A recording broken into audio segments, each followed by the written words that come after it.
Alright, yeah, welcome to some more Magic Duels. This week we're going to be taking a look at Lyle Sin's Marionette Reanimator deck. So this is a Grixis deck. Don't pay attention to the green mana. We don't have any green mana in the deck. We just have a single green creature. So what does this deck do? Essentially, it is a Reanimator deck in the loosest sense, but it's more of a combo deck really. And it has an 20 damage combo in it. So what do we want to do? So for the entire deck we just want to remove our opponent's creatures, slow them down, all while milling ourselves. So why do we want to mill ourselves? Well, we want to get a Virgil Gearhulk and a Marionette Master into the graveyard, as well as a Metalwork Colossus. So the combo is that once we've got all three in our graveyard, we use an Ever After, which returns two creatures to the battlefield. We return the Gearhulk and the Marionette Master. We put the Gearhulk's counters on the Master, and the Master makes some Fabricate tokens. So we have 4 artifacts on the table, and our Marionette Master has 5 power.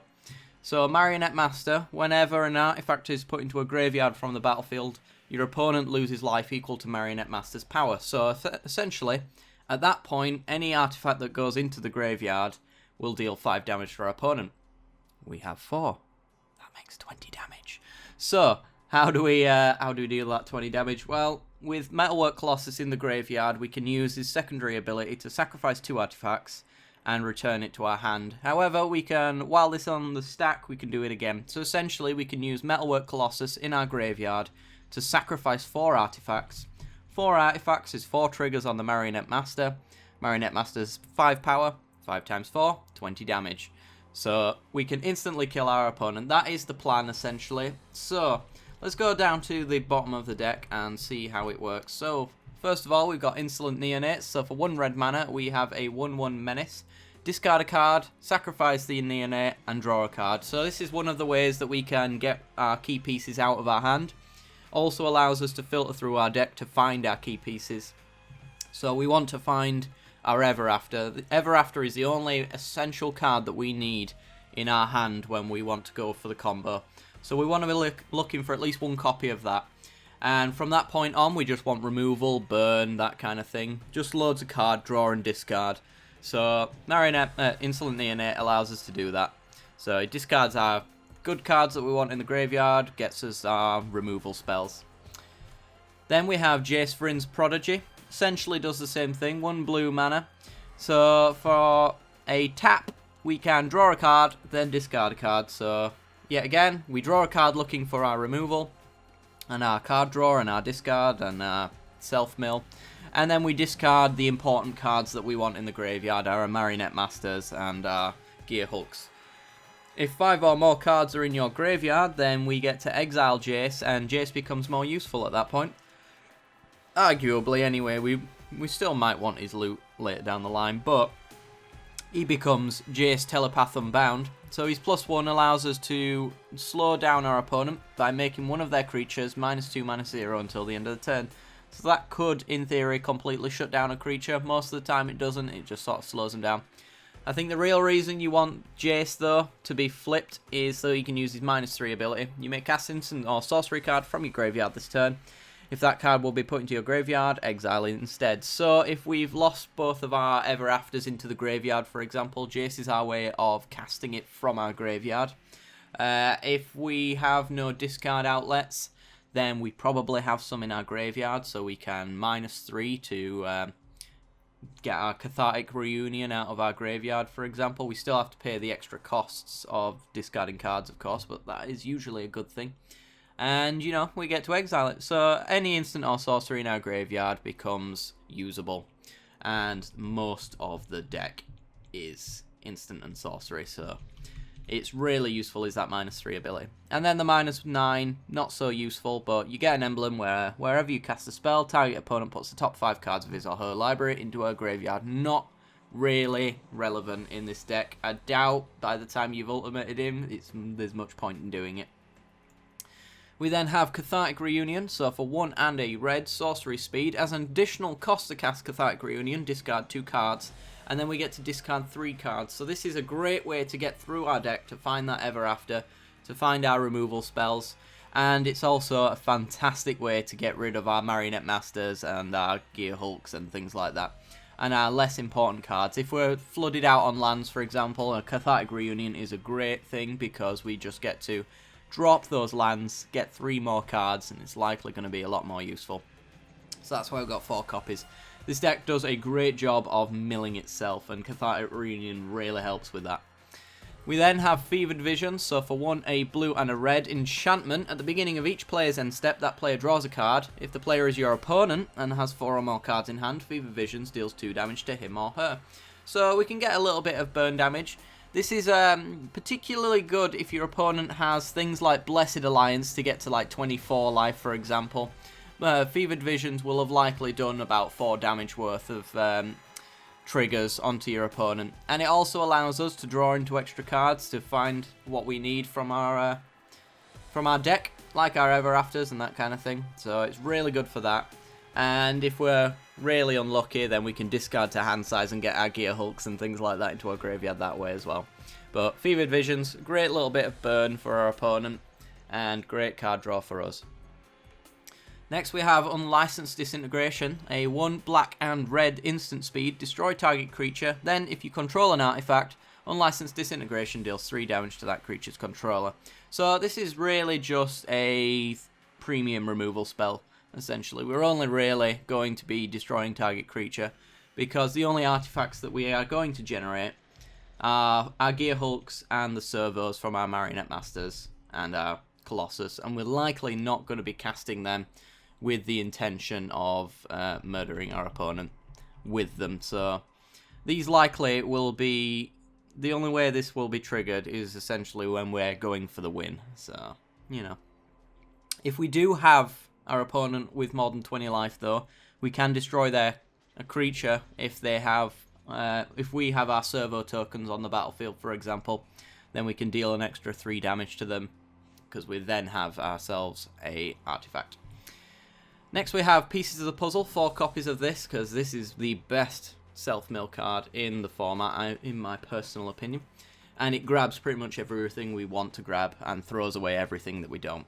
So for 2 and a blue, sorcery speed, reveal the top 5 cards of your library and put up to 2 instant or sorcery cards from among them into your hand and the rest into your graveyard. So we can't grab our creatures, but we don't want to.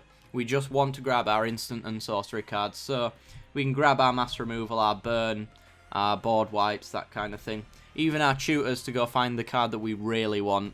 So that's what we can do with Pieces of the Puzzle, and it just self-mills the crap out of you. It's great for any kind of reanimate strategy, and our combo really can use this card to its fullest extent.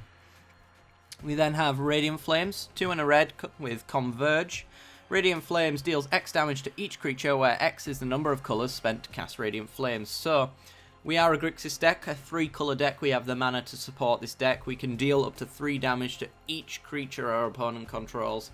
Won't be dealing much damage to our own creatures because we don't have any. So this is a great way to wipe our opponent's board, to slow them down, because we're not really comboing off until turn 6 if we're lucky. So we really just want to be doing delay from that point on, and wiping our opponent's board of their Thopters and everything that they've built on turn 3, you know, even further down the line perhaps, is really good for that kind of thing. So all the copies that we can possibly get of Radiant Flames. We then have a single copy of Collective Defiance, 1 and 2 red with Escalate. So what we want to be doing with this is either discarding all the cards in our hand and drawing that many cards. So if we've got our combo pieces in there, or maybe we don't have our Ever After in our hand, then we can discard our hand and go find a better one. We can also deal 4 damage to target creature, so that can be our Kalitasses and things like that. If we don't want them to start gaining life, we can burn it away. It's the perfect amount of damage. And we can do 3 damage to our opponent if they've gained a little bit of life as well. So this is a great little card. Only 1 off though. I'm not sure why. Probably because there wasn't much space, I would imagine. But Collective Defiance is really good. You could only have 2 copies max anyway, so, you know. We then have Languish, 2 and 2 black, sorcery speed. All creatures get -4/-4 until the end of the turn. So this destroys most creatures in the format, essentially. Unfortunately, it does not hit vehicles. In my playtesting, I did notice that vehicle decks can be a little bit tricky, mostly because you just need to hold up your unlicensed disintegrations to get rid of them, essentially. Because we don't have many board wipes that can touch them. In fact, we don't have any board wipes that can touch them. But, yeah, that's the one downside of our removal suite, is that vehicles are a little bit elusive. They get away from us just that little bit. But if we wipe our opponent's board of creatures, then they've got nothing to crew their vehicles, so we can get away with it just a little bit from that. We then have Diabolic Shooter. So this is a combo deck, and it does need a lot of combo pieces, so Diabolic Shooter really does help us out with that. So for 2 and 2 black, sorcery speed, search your library for a card and put that into your hand, then shuffle your library. So we can essentially, with Diabolic Shooter, search up any card in our deck. So we can search up our Ever Afters if we've got our graveyard sorted. We could even search up our Colossus and loot it away with maybe a Cathartic Reunion, discard it that way. Easy way to get it into our graveyard that way. And yeah, we can essentially just grab whatever we want. If we need one more Reanimate spell, maybe we're in a clutch kind of situation where we just need a blocker, we can maybe Necromantic Summons our Gear Hulk back as a blocker, that kind of thing. So it's really good for that kind of stuff. We then have Virgil's Gear Hulk. This is part 1 of the combo. So for 3 and 2 green, artifact creature, construct. 4/4 trample. Whenever it enters the battlefield, distribute 4 1/1 counters among any number of target creatures you control. So the whole purpose is to get this guy into our graveyard and reanimate it with our Marionette Master. And then when we reanimate him, we don't have to put the Fabricate tokens into counters on the Marionette Master, which can mean that she's not as effective. So we can put those counters onto the Marionette Master, and then we can use the servo version of the Fabricate to get the fullest extent out of the Marionette Master. We then have Necromantic Summons. So this is a one-off. This is just a way of, if our opponent has removed a single one of our creatures, we can grab the single one back. And if we do as well, it has Spell Mastery. So if there are 2 or more instant or sorcery cards in your graveyard, which there is likely to be, half a deck will be in there after all, then that creature enters the battlefield with an additional 2 +1/+1 counters on it. So if we haven't set up our Ever After combo, we can make Marionette Master up to a 7 to make sure that if our opponent's gained a little bit more life than we expected, we can deal a little bit more damage than they intended. Yeah, as we said, we've got the Marionette Master. We've spoken much of him. So we want to make the servo tokens and put the counters on. Make a deal 5 damage for each servo token that dies, and then they lose 20 life, essentially. Crush of Tentacles. This is one of the best ways of slowing your opponent down. So for 4 and 2 blue, sorcery speed. Does have a surge cost, but we'll get back to that. Return all non-land permanents to their owner's hands. If Crush of Tentacles surge cost was paid, play an 8/8 blue octopus token onto the battlefield. So essentially, this will just wipe our opponent's board completely clean. And if we pay the surge cost, so the surge cost is essentially if we've cast a spell before this, which could just be a simple Insolent Neonate perhaps, then we can actually pay 5 for this instead of the 6. So it's really good for that kind of thing. We want to be using the surge cost when at all possible, but sometimes in clutch situations, then we really just want to crush out for 6 and just wipe our opponent's board clean, really slow them down, and maybe that'll buy us enough turn to do our combo and get in there. We then have Ever After, so for 4 and 2 black, sorcery speed, return up to 2 target creature cards from your graveyard to the battlefield. Each of those creatures is a black zombie in addition to its other colours and types. And then Ever After goes into our library instead of our graveyard, which means we can do it all over again. So if we really do need to fire one of these off early, then we are very happy to know that it is still in our deck, it isn't in our graveyard. It's quite difficult for us to mill an Ever After into our graveyard, since Pieces of the Puzzle allows us to choose the sorcery card. So we're only going to be putting the Ever Afters into our graveyard if we just literally did not pick one when we started milling. So, or if we used it as a discard outlet because we had the other one perhaps. That's the only time this will ever go into the graveyard, so it will be just cycling throughout our deck constantly that way. We then have Chandra Flamecaller. So for 4 and 2 red, 4 Loyalty Planeswalker. This is kind of an alternative win con in its own right. So for +1, you get to put 2 3/1 red elemental creature tokens with haste onto the battlefield, and then you get to exile them at the beginning of the next end step. So we do carry a lot of removal in this deck. So we're likely to have wiped our opponent's board clean, usually around this time. So if we haven't got our combo set up and it doesn't look likely, then we might want to just clear our opponent's board constantly and swing for 6 every turn, which just means that we won't be very long before we've won this way as well. Mostly though, we want to use her for her 0 ability if we are going for the combo kill, because we get to discard all the cards in our hand and then draw that many cards +1. So if we had 5 cards in our hand, we discard all of them. Hopefully those were all of our combo pieces, and then we draw 6 cards, and we end up winning very quickly just through card advantage alone. You could also use her as another board wipe as well. So her -X ability, Chandra Flamecaller, deals X damage to each creature. So we can deal up to 4 damage to every single creature using her minus ability. Quite likely that we might end up doing that sometime down the line. So yeah, we'll see. She's really good as a win con in her own right though. I've seen her clean up games far too often for my liking, but there you go. Then we have Metalwork Colossus, a 11 mana 10/10. Hopefully we never get to the point where we're actually casting him with the intention of killing our opponent with him, but Metalwork Colossus costs X less to cast, where X is the total converted mana cost of non-creature artifacts you control. In this deck, it will always be 11. We don't have any non-creature artifacts in this deck, so on turn 11, if we haven't won, then we might be casting them. We do get to sacrifice 2 artifacts and return Metal Colossus to our hand as well. So this is our way of sacrificing our servos to deal the 20 damage. We sacrifice 2, we pause the timer, and we sacrifice the Gear Hulk and the final fabricated servo. And that is 20 damage on the board, or maybe more if we've done Necromantic Summons to get Marionette Master back. We'll see. So that is the deck essentially, guys. Onto the mana base. We've got 4 islands and 5 swamps and 4 mountains. Fairly decent mana base, I've noticed. It doesn't really screw you over too often, but it is 3 colours, so it does happen. Onto the dual lands, we've got Wandering Fumarole. Yet another way of getting a little bit of extra damage in. So we've just wiped our opponent's board, for example. We don't really have much to do. We can pay 2, a blue and a red, and until the end of the turn, Wandering Fumarole becomes a 1/4 elemental. However, we can pay 0 and switch this creature's power and toughness until the end of the turn. So we can swing for 4 with our Wandering Fumarole for 4. If our opponent's board's clear, then we can punish them for it. We can even take down a few Planeswalkers, perhaps, if they're not paying attention to our manlands.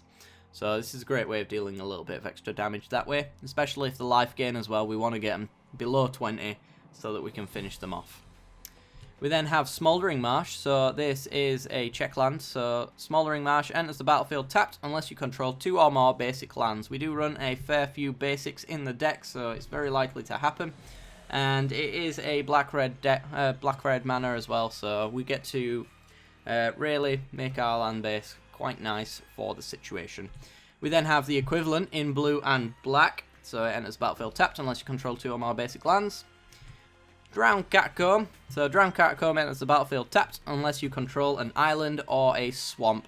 So we have a lot of islands, a lot of swamps, but these guys as well are also swamps and are also island swamps. So these will actually mean that these come in untapped as well. So we do have a lot of untapped lands, not a lot of untapped dual lands coming into the deck. These are the only ones that are likely to come in tapped, really, because they are kind of difficult. They won't come in untapped until at least turn 3 if you're lucky. We then have Sulphur Falls, so enters the battlefield tapped unless you control an island or a mountain. And Dragon Skull Summit enters the battlefield unless you control a swamp or a mountain. Anyway, guys, that is the deck. If you enjoyed the look of it, then be sure to check out the matches that should be following very shortly, if not immediately after this. Leave a like if you enjoyed the look of the deck. If you've got any questions, then be sure to leave them down in the comments section below. Subscribe for more Magic Duels content in the future. It helps me out a great deal. And as always, stay for the end cards, see the rest of the content I've got to offer. And I will see you next time. Bye-bye.